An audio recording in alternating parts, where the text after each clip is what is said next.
Class 10 के numericals जो कि लाइट से है, एक न्यूमेरिकल तो जरूर आता है क्लास 10 में और बच्चे बहुत डरते हैं इन न्यूमेरिकल से।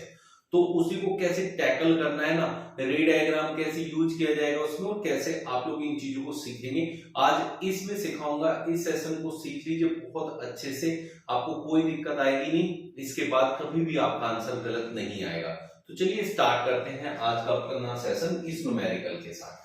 An object 4 centimetre in size, जब भी ऑब्जेक्ट का साइज देता है उसको h बोलते हैं, स्मॉल h। तो स्मॉल h है आपका 4 centimetre, is placed at 25 centimetre in front of concave mirror. अब आपसे बात कर रहा है कॉनकेव मिरर की बच्चों। तो कॉनकेव मिरर में ये देखिए ये सारे केसेस होते हैं, ठीक है।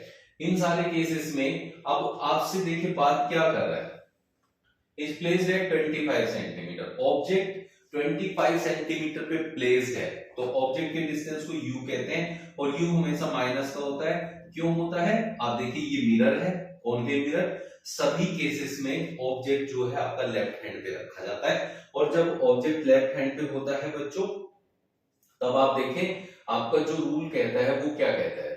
हाँ देखिए, अब एक एक चीज को अच्छे से समझिएगा आप लोग। ये है आपका रूल जो आप जिसके अकॉर्डिंग साइंस लेते हैं। साइंस कैसे रखते हैं, देखिए अगर इधर मिरर के लेफ्ट साइड पे कोई भी चीज होती है उसकी डिस्टेंस हमेशा नेगेटिव होगी, ठीक है बच्चों।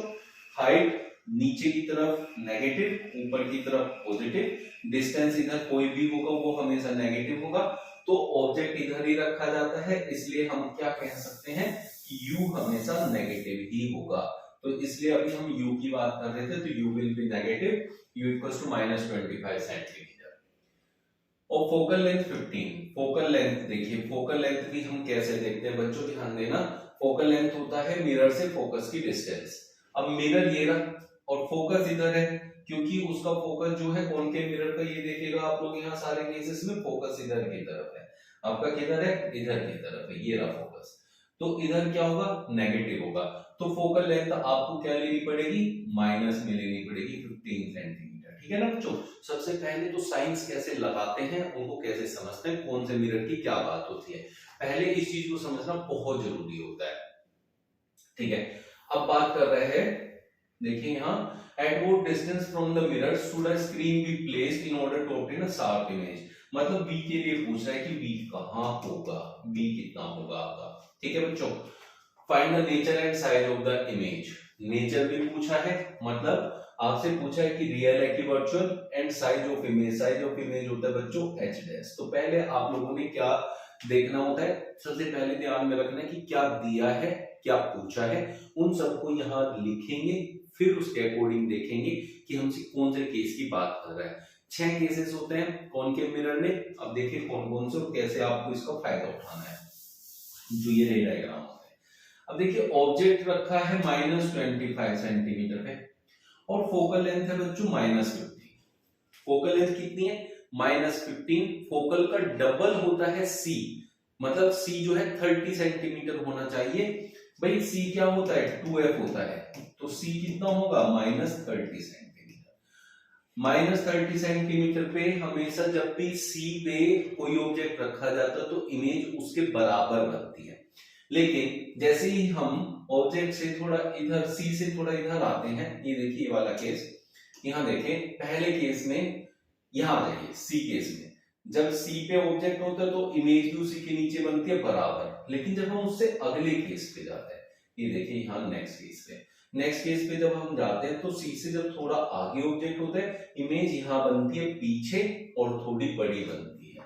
कैसी बन रही है, इन्वर्टेड बन रही है, रियल बन रही है। तो इससे आप लोगों को एग्जैक्ट आइडिया होता है कि जो आपका आंसर आएगा वो क्या आएगा।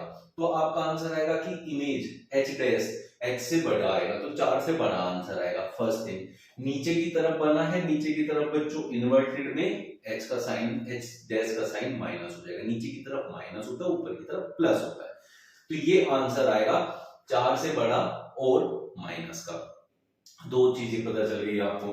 तीसरी चीज आपको v चाहिए। देखिए इधर की तरफ ही इमेज बन रही है तो v भी माइनस का आएगा और c से इधर बनेगी, c से इधर बनेगी और c होता है देखिए 2f, तो -30, तो 30 से बड़ा आंसर आएगा। तो इस तरीके से आप लोग यूज कर सकते हैं बच्चों, ये जो इमेज आप फॉर्म करते हैं, जो इमेज के डायग्राम्स हैं, रे डायग्राम्स, उनको हम यहाँ यूटिलाइज करते हैं। जिनको रे डायग्राम अच्छे से आते हैं वो न्यूमेरिकल्स को बहुत आसानी से टैकल कर सकते हैं।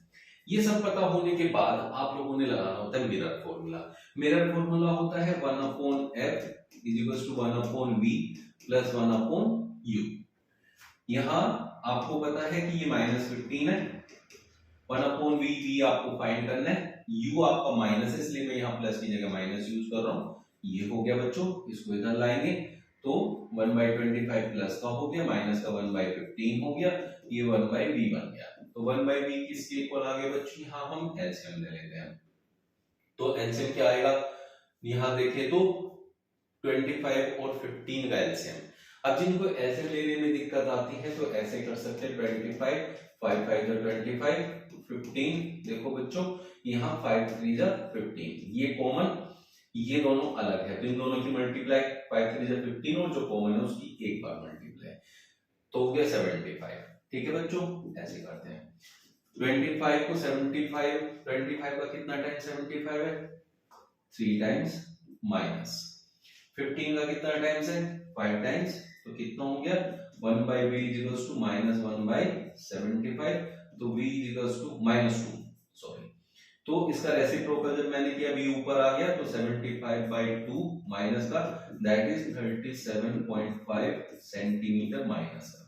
अभी हमने रे डायग्राम के अकॉर्डिंग देखा था कि जो v आएगा वो c से थोड़ा बड़ा होगा, c देखे 30 है और v आया -37.5। ठीक है, तो इससे आपको पता चल गया कि आंसर निकालते ही आपको पता चल गया आपने बिल्कुल सही करा है, तो इसमें कोई डाउट नहीं रहता रे डायग्राम के अकॉर्डिंग अगर हम जाते हैं। ठीक है ना बच्चों, ये दो चीजें हमने निकाली।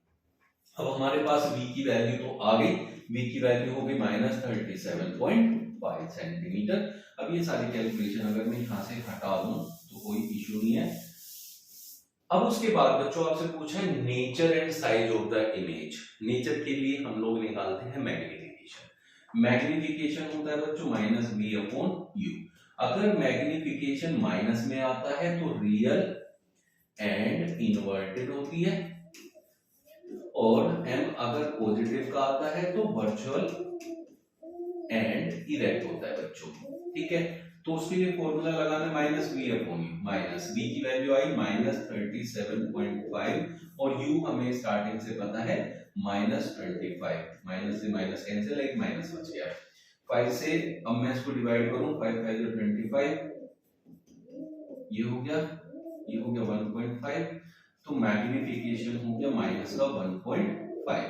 तो बच्चों ये क्या है, माइनस का है, तो real and inverted. Nature of the image is real and inverted. Nature मतलब होता है कैसी बनेगी, तो वो बनेगी रियल और होगी इन्वर्टेड। बहुत अच्छे से समझ में आ गया होगा आप लोगों को।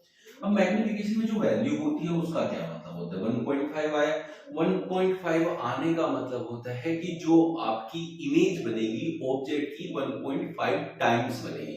तो मैग्निफिकेशन का मतलब ही यही होता है कि इमेज जो बनेगी ऑब्जेक्ट से कितनी बड़ी या कितनी छोटी बनेगी, उसी को मैग्निफिकेशन कहते हैं।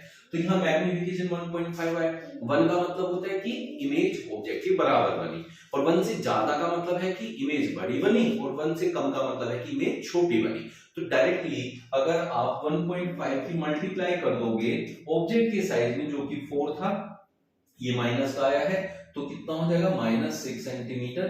तो डायरेक्टली आप क्या निकाल सकते हैं, h डैश निकाल सकते हैं। ऐसा क्यों होता है, क्योंकि मैग्निफिकेशन होता है h डैश अपॉन h, इधर ले जाके मल्टीप्लाई करो, h dash equals to m into h। m कितना आया बेटा -1.5, h कितना है आप लोगों का 4, इसलिए इन दोनों की माइनस मल्टीप्लाई कर देते हैं डायरेक्टली। तो आप लोगों से जो जो चीजें पूछी थी उसमें पूछा था नेचर, तो आ गया रियल एंड इन्वर्टेड। साइज पूछा था दैट इज 6 सेंटीमीटर। मैग्निफिकेशन कितना है 1.5 times the size of the object. Object की साइज के 1.5 टाइम्स बनेगी आपकी इमेज की साइज। तो ये होती है आप लोगों के न्यूमेरिकल करने का तरीका। अगर इस तरीके से न्यूमेरिकल करोगे कभी गलत नहीं आएगा, ये मैं बेट कर सकता हूं। चलिए एक क्वेश्चन और सिखा देता हूं, फिर आपको बहुत अच्छे से समझ में आ जाएगा। ये देखिए हमारे पास क्या है क्वेश्चन के अंदर, अ कॉन्वेक्स मिरर कौन सा मिरर है बच्चों? कॉन्वेक्स मिरर है। तो मैं कॉन्वेक्स मिरर ले लेता हूं। कॉन्वेक्स मिरर के दो केसेस होते हैं, ध्यान से देखना, ये रहे आपके दोनों केसेस। ठीक है बच्चों, मैं ये दोनों केसेस आपको सिखा रहा हूं ताकि आप लोग जब भी इस क्वेश्चन को करें तो आप में कोई दिक्कत ना बचे इस क्वेश्चन को करने के लिए। ठीक है, अब ये दो केसेस हैं। इन दो केसेस में पता है क्या होता है बच्चों? हमेशा ये देख लो आप लोग, इन दो केसेस में हम लोग चीज देखेंगे कि ये मिरर है, ठीक है, ये इधर चलेंगे तो फोकल लेंथ है, जबकि मिरर के राइट पे आप जाओगे तो प्लस में रहेगा, तो इसकी फोकल लेंथ हमेशा प्लस होती है। तो फोकल लेंथ जो भी लोगे आपको प्लस में आएगी। ठीक है, convex mirror used for rear view on an automobile has a radius of curvature 3 metre. बेटा रेडियस होता है ट्वाइस ऑफ फोकल लेंथ, तो फोकल लेंथ क्या होगा? रेडियस का हाफ होगा। तो रेडियस कितनी है? 3/2, तो 3/2 मीटर, मीटर में दिया है तो आपने मीटर लेना है। तो फोकल लेंथ इज 3/2 मीटर। इसको अभी 1.5 लिखना नहीं है, डिवाइड करके आप ऐसे ही रखो। एक चीज क्लियर होगी आप लोगों को।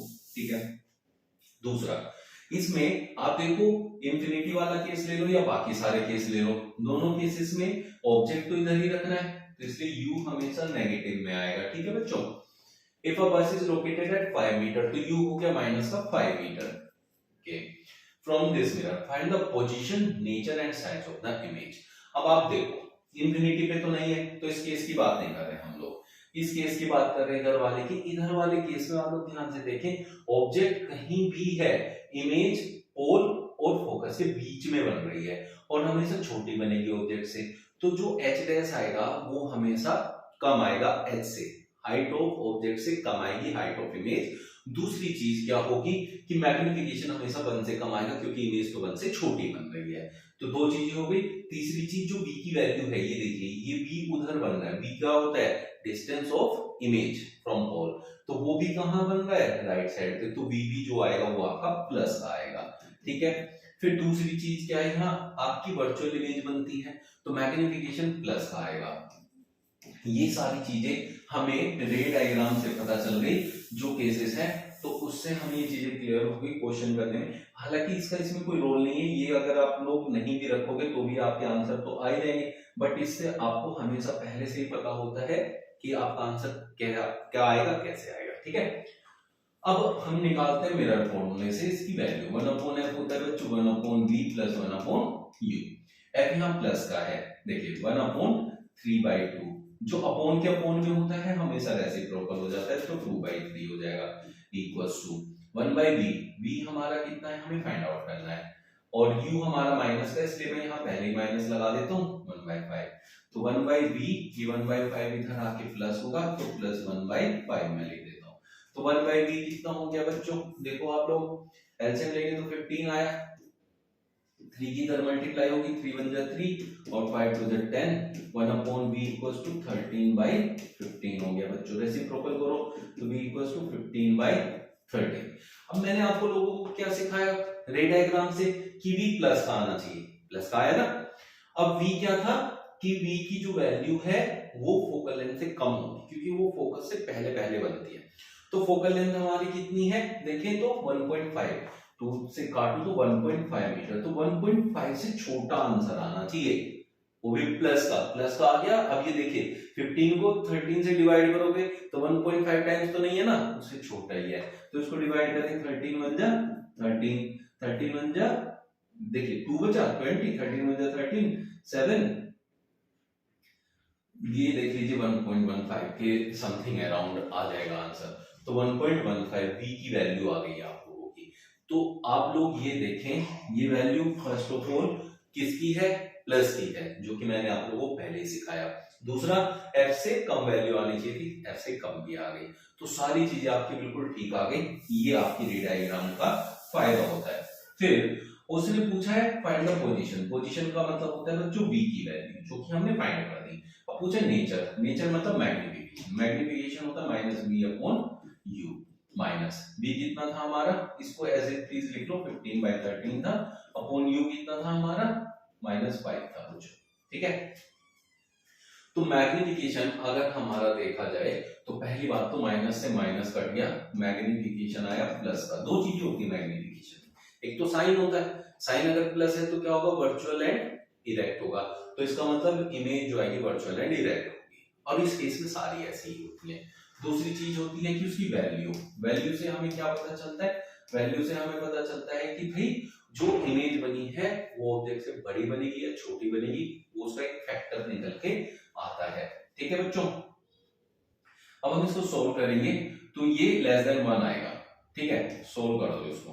अपोन के अपोन में आता है तो मैग्निफिकेशन अब अगर हमारा देखा जाए 1.15 था, सीधा अगर मैं यहां से वैल्यू लिखूं माइनस v की, तो माइनस से माइनस कट गया 1.15 डिवाइडेड बाय, अब ये देखिए 5 था, 5 टू द 10, 5 3 जा 15, मैग्निफिकेशन आ गया 0.23।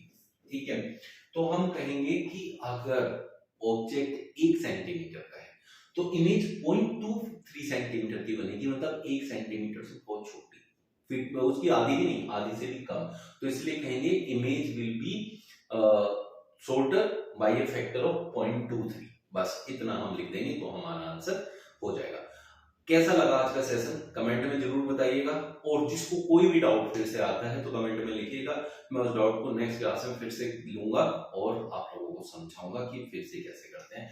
ये दो न्यूमेरिकल, हालांकि ये जो है ना एग्जाम्पल्स हैं किसके अंदर, एनसीईआरटी के अंदर, बट ये ही देखें तो सारे कॉन्सेप्ट को लेके चलता है। तो ये कौन, आपने अगर मिरर के ये दो न्यूमेरिकल अच्छे से सीख लिए हैं तो आप लोगों का आंसर कभी गलत नहीं आएगा न्यूमेरिकल्स में। ये आप लोग अपने आप से भी खुद से ट्राई कर सकते हैं। मिलते हैं कल फिर नए सेशन में नए क्वेश्चंस एंड नए ट्रिक्स के साथ। Thank you.